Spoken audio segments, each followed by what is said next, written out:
Well, I am the core lead for YFN. Are you guys going to conference? Is anyone planning on going to conference in here? I know I got my core family going. So the people who are actually here, these are actually the interns who did the core last year. The core is a junior internship between the ages of 16 and 18. We have big news being announced soon, so if you guys are going to conference, I hope you do. We're going to be dropping a little something that's going to change the game. Can't tell you anything else besides that. Lock and key. But look out for that, okay? That being said, I like to open these up. Let's tell a story, all right? I like the story. This has nothing to do with my message, but it's fun. Anyways, so this story is about a girl. That's it. That's the whole story. Thanks, guys. All right. No, just kidding. This story is about a girl. So I'm going to take you guys to 3rd grade. I am age 8. It's my birthday. So I used to celebrate my birthday a month before because it was in the summer, and so no one could ever celebrate it with me. So I did it in the school year. So I lied. I was like, oh, yeah, it's whenever you guys are in school. I forgot. It was a long time ago, guys. And so it's that time of the year. My mom's like, okay, what do you want to do for your birthday? And I'm like, Mom, I have it. I know exactly what I want to do. I want a swimming pool party. She looks at me weird. I got a confession, guys. At age 8, I still didn't know how to swim. So there's issue number 1. So my mom looks at me funny. She's like, you don't know how to swim. And I'm like, Mom, but still, a pool party would be the best. Like, I'm going to be the coolest kid in the class. Like, we have to do. She's like, no, you don't know how to swim. Like, Mom, I will learn. Please give me the pool. She's like, no, I'm not going to spend my money on that if you don't even know how to swim. Mom, I promise I will learn how to swim. Will you please help me out? So finally, she budges in. You know how it goes. So I tell everyone in class, I'm like, guys, guess what? They're like, what? I got us a pool. They're like, for real? I'm like, yes. They're like, you know how to swim? Of course. I lied. And so I like, okay, guys, pull up this date. It's going to be live. And so everyone pulls up, and of course my mom comes up to me, and she's like, okay, did you learn how to swim?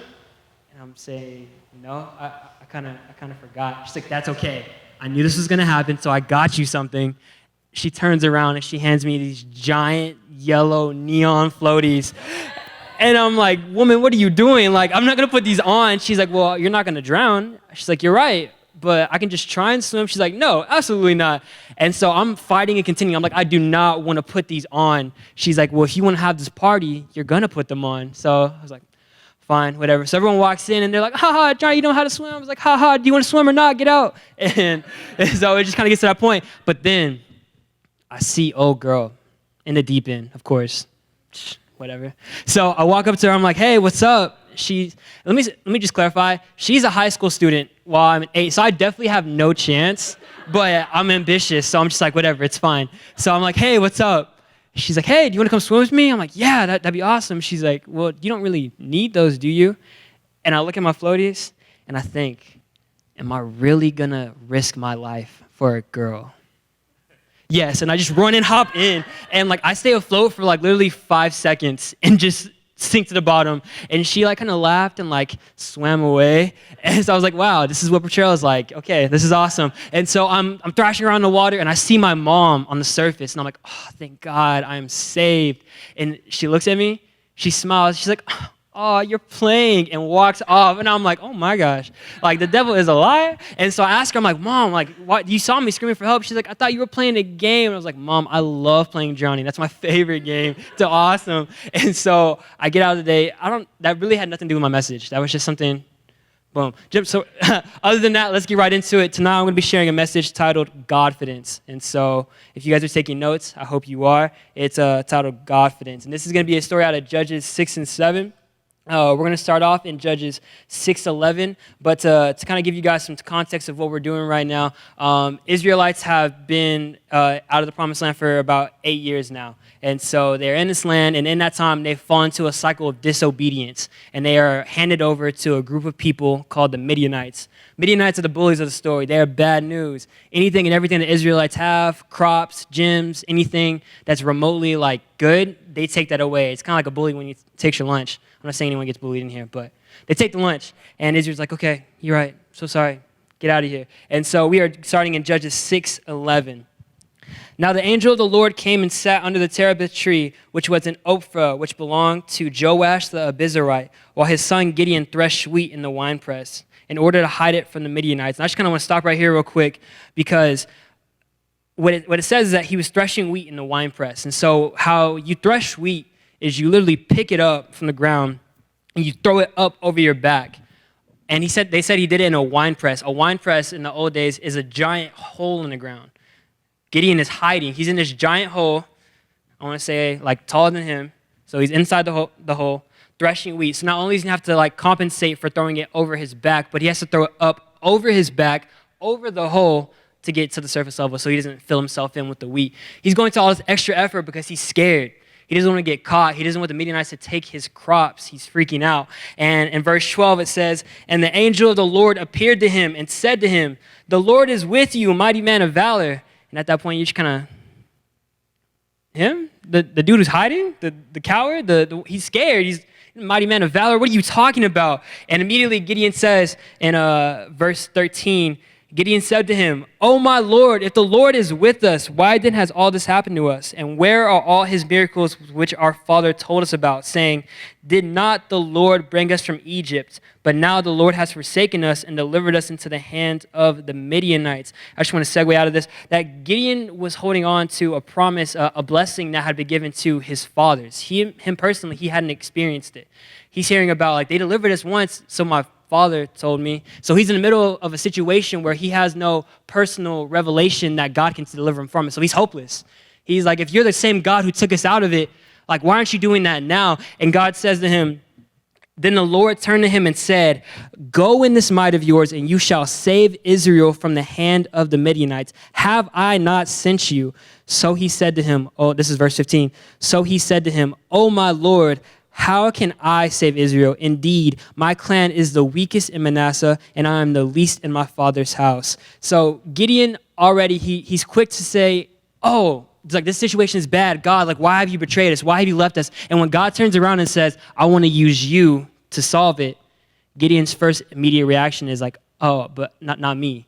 Like, I want you to solve it. Just don't use me. I'm the weakest. I'm the bench player. You know, you have a starting QB. Like, use someone else. And his immediate reaction is just like, I can't do this. And in verse 16 it says, and the Lord said to him, surely I will be with you, and you shall defeat the Midianites as one man. The first part of having Godfidence is to embrace the call. There's a young farmer walking through. He has a whole field. Just like, he has a whole field of chickens. Young man's walking by as he sees a farmer, and he notices the chickens. And amongst the chickens, he sees this eagle just chilling. I don't know why an eagle is just chilling, but he's like, excuse me, sir. He talking to the farmer. He's like, excuse me, sir. Why is it that you have an eagle with the chickens? Farmer looks at him like he's silly. He's like, bro, what are you talking about? That's a chicken. Young man is like, sir, that's definitely an eagle. Like, you're tripping. That's an eagle. And the farmer says, no, you don't understand. You see, whenever I found this eagle, it was a baby, and I just put it with the chickens because I didn't know what to do with it. I just put it there. So, and it started walking like a chicken, talking like a chicken. Before he knew it, it became a chicken. It wouldn't fly. It just started crowing like a chicken. And the young man sees the opportunity to have a come up to get some money, get some bread. He's like, sir, I bet I can convince this eagle that it is an eagle. I can change its mind.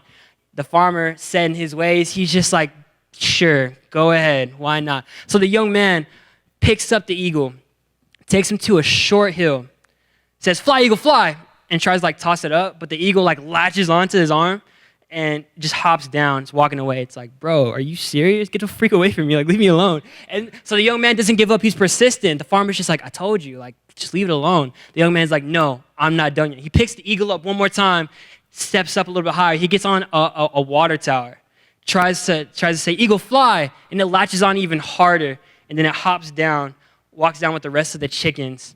And the young man is so frustrated, so furious. He's just like, why? Like, why is this happening right now? He's like, I know this is an eagle. What am I going to do? And so out of desperation, out of frustration, he grabs the eagle. He runs to the top of a cliff. I'm going to go all the way up here to demonstrate how tall I am. He gets to the top of the cliff, and he throws it off. Like, just loses his sanity, just throws the eagle off. And the farmer walks over. He's like, wait, what are you doing? And as he's looking down, the eagle starts spiraling out.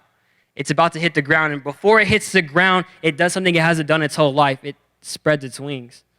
And it shoots up in the sky. That was loud, I'm sorry. And it lets out this mighty call. I was actually with my roommate writing this message, and I originally was telling a story, and I was like, what do eagles actually do? Because I was like, eagles let out a mighty roar. I was like, that's not right? What do eagles do? So we came up with call. Okay, we're going to say that eagles made a call. And so the eagle is soaring through the sky. It's calling, and it just says it doesn't want to touch the ground anymore. It doesn't want to be a chicken because that's not what it was intended to be. You see, God is going to call you by your destinies, not by your situation. He sees you where you are now, but he's going to call you where you're going to be. Over your doubts, over your guilt, over you doubting yourself, God calls you champion over all of that. You may not have it figured out, but God's going to take you there. So carry on to the story. We're going to take over. So Gideon tests God. He's like, okay, God, if you're going to put this promise on me, like, I need you to show me that you're here. And have you guys like ever tested God? You're just like, I'll get up to pray right now, but you have to have a girl walk right by me. She has to have green hair, 6 toes, one blue eye, one green eye, and like she has to come in 5 seconds, and you're just counting 1, 2, 3, 4. In like the last 0.5 seconds, she walks by, and like you haven't been to church all year, and you want to come right now? Awesome. So you just kind of hop out there, and you're just like, okay, God, show me. So Gideon is testing God. Gideon says, Lord, let me prepare an offering, and God actually shoots fire from a rock, and like that's Gideon's sign, like, okay, we're going to do this. Let's do it. And so going on to this, the second part of having Godfidence is have courage. So have courage is the second part.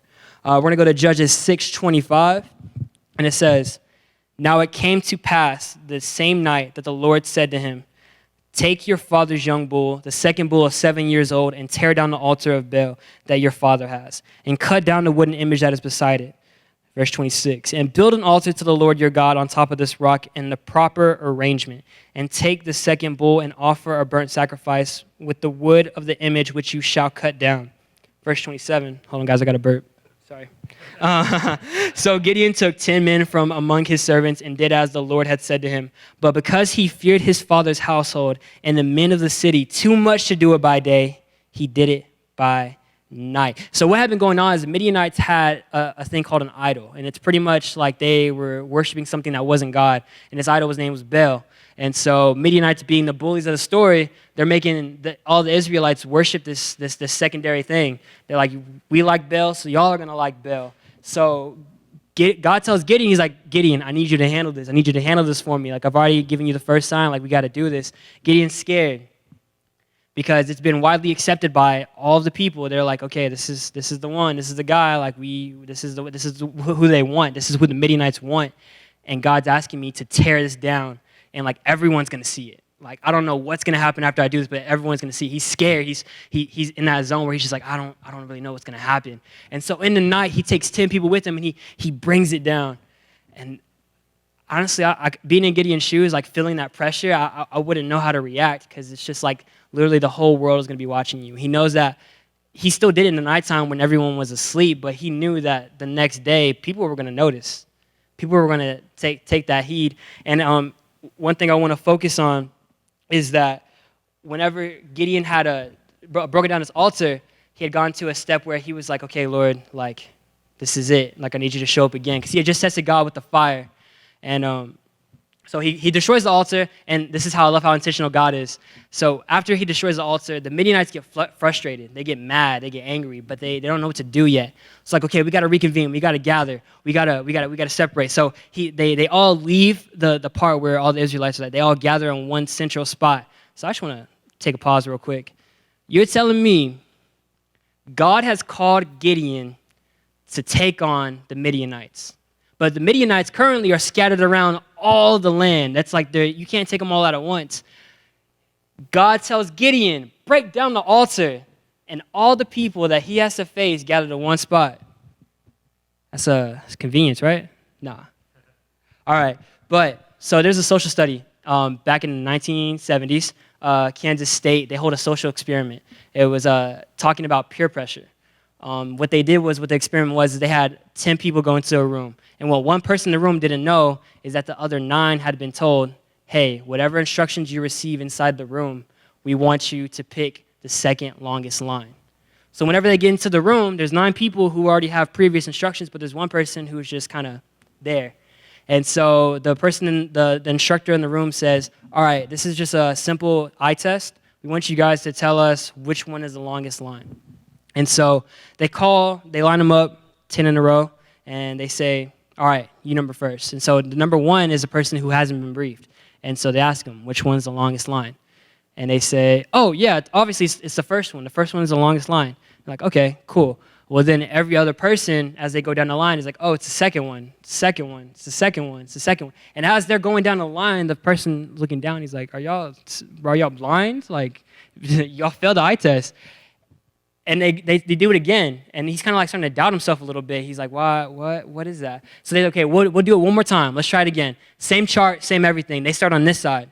And the first person, they're just like, oh, yeah, it's the second one, second one, second one, second. And it gets to the last person, the one who started it all, and he hesitates, he flinches. He's like, it's the second one. Yeah, it's the second one. Knowing he was wrong, he's like, no, it was the second one. And so they do it one last time, and they start off with the original person. And he's just like, it's the second one. And everyone rests. Second one, second one, second one, second one. They change a variable. They add something new. They add a person who doesn't know anything. They just walk in, they put them in the middle, and so now there's two people who have no idea what's going on. They start on this side. They're like, okay, for the last time, tell us like which line is the longest. And they go second, second, second. And then the person in the middle is like, the first one, bro, what? And then so the guy at the end is just like, yeah. And so they keep going down, and the last guy, he says it more confident. He lays his shoulders back, and he's like, it's the first one. But the lines never change, so everyone in the room is just like, bro, you changed your answer like 3 times. Like, what are you doing? And he kind of gets to that point. But one thing was vital in that part. Whenever he had backup, whenever he had something on his system, he was able to dedicate it. You see, living in God's will is going to call you to be in an unfamiliar, uncomfortable spot. You're going to look different and act different than the world. We're not of this world. We just live in it, you know? We're called to a higher state because God called us that way. You may not have it all figured out, but stepping in faith is going to take you there. Breaking off the fear of man is putting on the armor of righteousness. Carrying on to the story, they break down the altar. All the people leave. All the Midianites, they're like, bro, what are we going to do? So they just head out, gather into one central spot. Everyone else, though, the Israelites are like, the Midianites are going to be mad at us, and it's someone else did this. Someone else was responsible. The Midianites are going to take it out on us. Who did this? And so they're asking around, and there's that one person in the crowd. They're like, bro, I don't know, but if you said Gideon, you wouldn't be wrong. And they just walk off. And I'm like, oh, man, snitch. Okay. And so they all pull up to Gideon's house, and they're like, where's Gideon at? Where's Gideon at? And they pull up to his pops. And his dad's name is Judesh. So Judesh is what I like to call an OG. OG stands for original gangster. It means he's tough as nails. He's just, you don't mess with him, all right? He keeps it straight up. And so all of these people are mobbed outside of Gideon and Judesh's house. And they knock on the door. They're like, do you know what your son did? Judesh is like, what's up? They're like, your son took down the altar of Baal. Where is he? We want to kill him. Judesh, unfazed, unbothered, said, is Baal not a god himself? Can he not defend himself? Pretty much saying, I don't have time for this. Closes the door in their face. Doesn't ask about where Gideon's at. He's like, oh, God probably got him. Don't worry about it. Walks off. And so all the people outside are like, oh, okay. Just walk off. And so while this is all happening, Gideon is heading into the final battle. We're in the climax of the story. So it's wartime. It's game time. So when all the Midianites had gathered around, they gather all the numbers. In total, there's 132,000. Say 132,000. Say it louder. 132,000. That's a lot of people. So God is like, Gideon, it's game time. Round up as many people as you can find. Let's do this. And so after Gideon goes around and finds all these people, he's sending out his servants. He's sending out messages. He's like, okay, we're going to set Israel free. We need you. We need you. We need you. After all of that work, Gideon gets 32,000. Say 32,000. So I'm not a mathematician. I'm not a math genius. I go to Bible school. I don't do math. 132,000 compared to 32,000 seems kind of steep. If I was Gideon, I'd be kind of nervous. I'm just like, oh, Lord, please do it. You did it with my fathers. Do it with me right now. And so we go into Judges 7:3. And I'm sorry, I'm about to laugh. So Judges 7:3. This is what God says to Gideon. Gideon's like, God, I got 32,000. Like, let's do this. Like, we can do that. You know, you can cover the difference. Like, 32,000 plus like you is like 100,000. So let's like 132,000. We'll be good. This is what he says. Now therefore proclaim in the ears of the people, saying, whoever is fearful and trembling, let him return home and hurry away from Mount Gilead. Then 22,000 of the people returned, and 10,000 remained. So God is like, Gideon, there's still too many. There's too many people. I need you to send some home. Ask them, whoever's scared, that they're good. So Gideon heads out. He's like, yo, what's up, guys? So me and God, we're super tight. Just had a powwow, had lunch. It was great. If you're scared, that's fine. That's cool. You can go ahead and leave. 22,000 people. 10,000 people left. So overnight, Gideon has just spent all this time rounding up these troops, getting these people together, and 2/3 of them leave overnight. And so if I was Gideon, I'd be even a little bit more intimidated. He's like, oh, God, I need you to come through. I need you to come through. He's like, you know what? But God, with 10,000 and you, we can do this. Verse 6. And the Lord said to Gideon, the people are still too many. Take them down to the water, and I will test them for you there. And anyone of whom I say to you, this one shall go with you, shall go with you. And anyone of whom I say to you, this one shall not go with you, shall not go. So I want to paint this picture for you guys. God has Gideon lined up to 10,000 alongside a riverbed. And so I want to say like butt to butt, but that's not like what I mean. It's like thigh to thigh. You know what I'm talking about. So they're knelt down. So it's not butt to butt. You guys know what I mean. So 10,000 people lined up, hip to hip. That's right, hip to hip. And they're drinking water. And so how they would test them, God was showing Gideon, is that if they lap with their mouths, if they keep their head up and they keep their eyes focused, they're paying attention to their surroundings, their environment, they can stay. But if they put their face in the water and they're distracted and they're consumed with themselves, they got to go. So just to show the picture, Gideon is literally walking through and watching every person saying, you can stay. You can go. You can stay. You can go. It's not meant to be a 10-minute process. He's going through 10,000 people being like checking each person to make sure they have what it takes. They have what God has called on them. All right, you're focused. You're committed. I can depend on you. I can count on you. And so he's sending these people. After going through 10,000 people, only 300 remain. So let's just recap. Let's just rewind. 32,000 versus 132,000. If you're scared, go. 22,000 people leave. 10,000 remain. It's getting a little hot in here. Oh my gosh. Drink some water. Let me see how you drink. Let me see how you react in just casualness. How focused are you? How committed are you? What's the math? Someone help me out. 9,700. Thanks, guys. Yeah, see, look, not a mathematician. You know how it goes. 300 people is the story. Gideon is looking at an uphill battle. If he's at like, God, if you are not with me, this is a suicide mission. Like, this is it. Like, we can't do this. We can't handle this. And so Gideon, knowing that he's faithful, God tells him, he's like, I'm going to prove it to you. And he takes him down to a camp. And as he goes down to the camp, a person is sharing a vision that God has given him. And it shows, he overhears it. He's like, I see that the Midianites are handed over to Israel. And that's the confirmation that Gideon needs. And so he gathers up his 300 people. He's like, hey, like, we're going to do this. Like, this is it. Like, I know God has called us here. And I just kind of want to pause from this for a little bit, but I really am so honored to be here. I never really thought I was going to be in a position like this. I know that I represented Puerto Rico, but you guys, the boys, kind of know my testimony a lot more, but I never would have thought myself behind a pulpit like this, especially how I was living just a couple years ago. Just to kind of give you guys some more insight into my life, because I know that everyone wasn't there, and also like Nation's Year was a long time ago, just kind of recap. Going into high school, I was struggling. I was a workaholic, and then I was always a full-time student. I always wanted to work. So when I wasn't at school, I was at work, and if I wasn't at work or school, I was getting high, because like that was just like the coping I needed.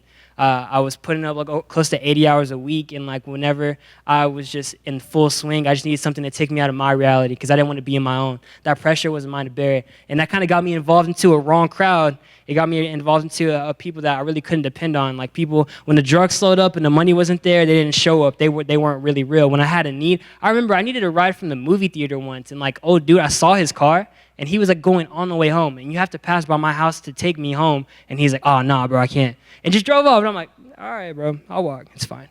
And anyways, but it got to this one very bad point where I was just completely just over it. I was paying attention to dosage or anything like that. And I remember I overdosed for the second time in my life. And I remember I wake up in the hospital in the middle of the night. And this is like only the third time my parents have ever caught me. Third time, yikes. And I remember waking up in the hospital and like seeing my parents across from me, and they're crying, they're teary-eyed, and the doctor walks in, and he looks at me and he's like, Johnny, like there's no other way to say this. Like you messed up tonight, and like you're probably not gonna be the same. There's only two or three things that are gonna happen right now. Either you're gonna sober up and your mind's gonna regress to a vegetable state, and you won't be able to talk, walk, move. Secondly, your orbital lobe is fractured and it's sliced your nasal cavity, and we're gonna have to shift your face 3 inches down on one side to realign everything, and you're gonna have a deformed face. Or number 3, both of those are gonna happen, and you've completely ruined your life. There's no way that you come out of this the same. My mom, the God-fearing woman she was at the time, she breaks off. She's like, that's not the doctor's report. Like, my Lord is a higher power. Starts speaking in tongues, praying over me, and like, it just goes in. Glory be to God, I make it through the night. I'm able to walk, I'm able to talk, I'm able to move, dance, everything. But I'm still faced with the repercussions of the decision that I made. Because let me tell you what had been happening on the other side of that. For those past 4 years, I had been going to YFN each summer. And I had been sitting in the seats that you guys sit in as campers. And I got prophesied each year, you're going to change the world. Every time you speak, gold's going to come out of your mouth. You're called to ministry. You're going to do all these other things. And I had been prophesied each year. I'd overdosed my junior year after getting prophesied 3 other times. And like I felt like at that time, that was it. I was at the end of my rope. God couldn't use me anymore. I had messed up too bad. I had given God too much ugly to handle. My potential was gone. He'd given me a promise. He'd given me opportunity. He said that this gift is yours for the taking. And I completely just spat in his face and like ran away. And so I'm in my low point. I'm in that moment of life where I'm having suicidal thoughts. I'm like, if I don't have God's purpose, what am I supposed to do right now? And worse than that is that I didn't have community. I didn't have anyone around me. No one was checking in on me. People that were coming by the house weren't checking in on Johnny White. They were checking in on their friend's son who had overdosed. And it felt artificial and it didn't feel real. And I was getting frustrated. I'm like, I have no one. No one's in my corner. People are calling my phone because they're just trying to see if I survived the night. They're trying to see if I told the cops anything. They're not checking in on me. They're not checking in on my future. They don't care. My youth pastor walks in. This is how I know God was on him, because who says this to a suicidal teenager? He's like, Johnny, you have 2 options right now. Either you can have condemnation, where you can sit here in this sad place that you're in right now, and you can just lull and stay in this spot for the rest of your life for however much you want to live. Or you can have conviction, where you admit what you did was wrong. You have an opportunity to transform your life in this very moment and make the best testimony I've ever heard. And you can find community because right now you're alone. There's no one here around you. And whose fault is that? And I'm just reluctantly, I'm mad at that time. I'm just like, it's mine. And I tell him to leave, get out the door, because I'm mad. But he was right. And so that very next week, I fly out to Dallas, where I'm attending campus days, which is happening soon. Right? This week. Yeah, this week. And the people I had done an internship with just 2 years prior, what I thought was so flippant and just a temporary thing. We spent a month together. Yeah, that was cool. We sang worship songs together. That was great. We had moments of interaction. We ref games together for YFN. But what I thought was just such a surface level friendship, I was such a low point that I had to tell someone. And so when I got to Dallas, they asked me how I'm doing. They see my black eye, like, what's going on? And I'm just ready to burst. And so I tell them, I talk to them, I tell them everything that's happened, how I'm feeling, and where I'm expected to be met with rejection and disgust, and for them to just look at me and feel sorry for me and just kind of leave me alone just like everyone else has been doing. They say, bro, that's not you. That's the devil. Like, the enemy wants nothing more right now for you to give up, because we were there when you got prophesied over. We were there for the promises that God put on your life. We see the potential on you. We've seen it at the altar. Like, we've seen all of it. The devil wants you to give up right now, and we're not going to let you. In my lowest point, they were there to pull me up. They were there to give me that extra lift. God wants people around you who are meant to push and support you. You need people who are like-minded, devoted, people that are willing to ride through the highs and the lows. I didn't have anyone when I was after an OD facing my real-life consequences. No one was in my corner. I wish I had banked on the people that I had during the internship. I wish I had banked on the people I had done life with, people who were like-minded like me, people who were hungry for God like I was. I wish I could bank on them going back. And you guys have the opportunity to do that now. You see, I think if Gideon had gone to war with the 32,000, I think he would have lost. He had people that were scared. He had people that weren't really in it. They liked the idea of setting Israel free, but when it came down to, I have to kill people, I have to risk my life, I have to practice, I have to put the work in, I have to answer late night messages, I have to be there when your parents go through a divorce, I have to be there for the real life challenges, I have to be there when you feel like you can't do it anymore. They didn't want that. Even with the 10,000, he had people that were so consumed with themselves that they weren't looking for the well-being of others. They had their face in the water. They were distracted. They didn't want it. In the 300, Gideon had people that were committed. They were sold out. It didn't matter if it was an army of 132,000 or 2 million. They knew they had God on their side, and they knew they were supporting Gideon. Gideon had put that mission and heart on them. If I could finish this, how it goes in Judges 7:21. This is how the story ends. And every man stood in his place all around the camp, and the whole army ran, cried out, and fled. They had gotten to that victory point. I'm about to bring it down to a close. I'm about to wrap up, but the vital part of having Godfidence is you want to make sure that you embrace the call. I would hate to think what would have happened if Gideon had stayed in that wine press. What would have happened if God had said, Gideon, I want to use you. And Gideon's like, nah, like, I'm sorry, no, that's not gonna be me. I'm sorry. You can find someone else. You can find someone else though. Like, it'll work out. I'm sure. I hate that I'm in this situation right now, but I don't want you to use me to change. I would hate to think what would have happened if Gideon had stayed in that place. If Gideon had tried to go to war with the 32,000, what would have happened? See, embracing the call is gonna require you to have to step up. Giving God your yes is going to call you to a new chapter. It's going to call you to a new phase. I was prophesied in 2014 that I was supposed to speak, that I was supposed to preach. It's 2020. I've only preached my second time. Literally my first time preaching was last week. God's promise on your life isn't going to show up immediately, but if Gideon had tried to fight the Midianites at the winepress, he wouldn't have been ready. God wasn't talking to the Gideon inside the wine press. He saw the Gideon with the 300 already. That's who he was speaking to. He was speaking to the potential that was inside. Gideon couldn't see it for himself at that time. He had to have courage. Who would face an army of 132,000 with 300 people? Who would do that? People who have faith and confidence in a relationship with Jesus. Maybe you're in this room and God has put a promise on your life and it's been a minute. And you've kind of lost focus and you kind of are in that spot where like, I really don't know if I'm up to the challenge. I really don't know if that was really for me. God is saying that the potential is there for you. And when he gave you that word, he's saying that you're capable of it. He's going to call you over everything. He's going to elevate you through everything. We serve a qualifier who wants to speak into your life and your gifting. Seeing people who can worship, there's not a lot of churches out there that are doing youth worship like that. To believe in the youth, that's a mission, that's a goal. That's just a calling, a responsibility you have. If you have a calling for preaching, like that, it's just those things.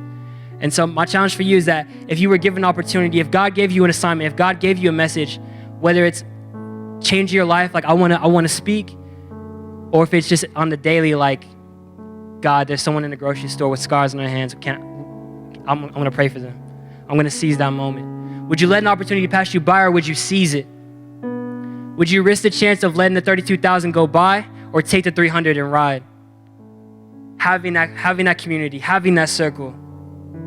So it's all about embracing the call, having courage, finding your circle.